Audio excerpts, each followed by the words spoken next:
Hello बच्चों, कैसे हो? आइए इसका तीसरा पार्ट करते हैं।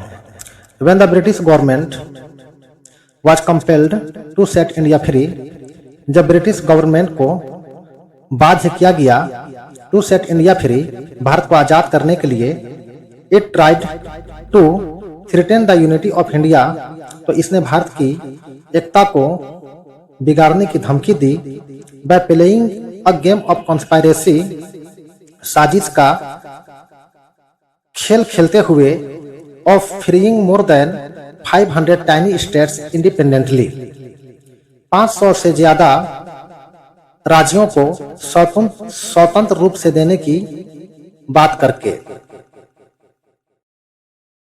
But Sardar Patel understood their game, लेकिन सरदार पटेल उनकी इस खेल को समझ गए। And when he was given the responsibility of unifying India, और जब उन्हें भारत को एकजुट करने की जिम्मेदारी सौंपी गई, ही स्टार्टेड हिज प्लान, तो उन्होंने अपनी योजना शुरू कर दी। He used all the possible means, साम दाम दंड भेद। He used all the possible means, उन्होंने सभी संभव साधनों का इस्तेमाल किया, जैसे साम दाम दंड भेद, विच मीन्स, जिसका मतलब होता है बाय फ्रेंडशिप, दोस्ती, गिव एंड टेक, देने लेने, पनिशमेंट, सजा, एंड डिवाइड एंड रूल, और विभाजन तथा शासन करने के तरीके। Most of the Kings of all the independent states,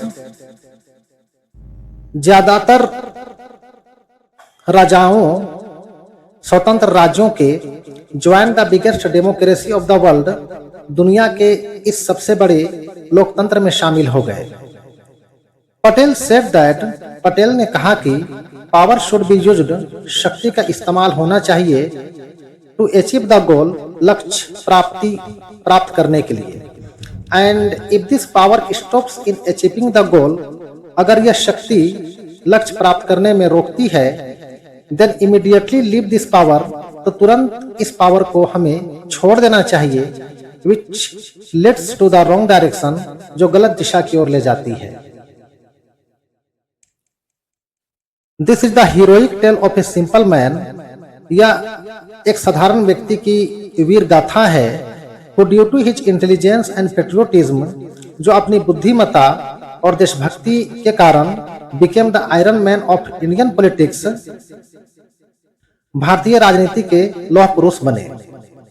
his mental abilities were far ahead, उनकी मानसिक शक्ति कहीं बढ़कर थी, than that of anyone else in those days, उन दिनों अन्य लोगों से, which helped in building of modern and united India, जिसने सहायता की आधुनिक और एकीकृत भारत की निर्माण में। हिज बर्थडे, उनका जन्मदिन अक्टूबर 31, 31 October, is observed as national unity day, राष्ट्रीय एकता दिवस के रूप में मनाया जाता है।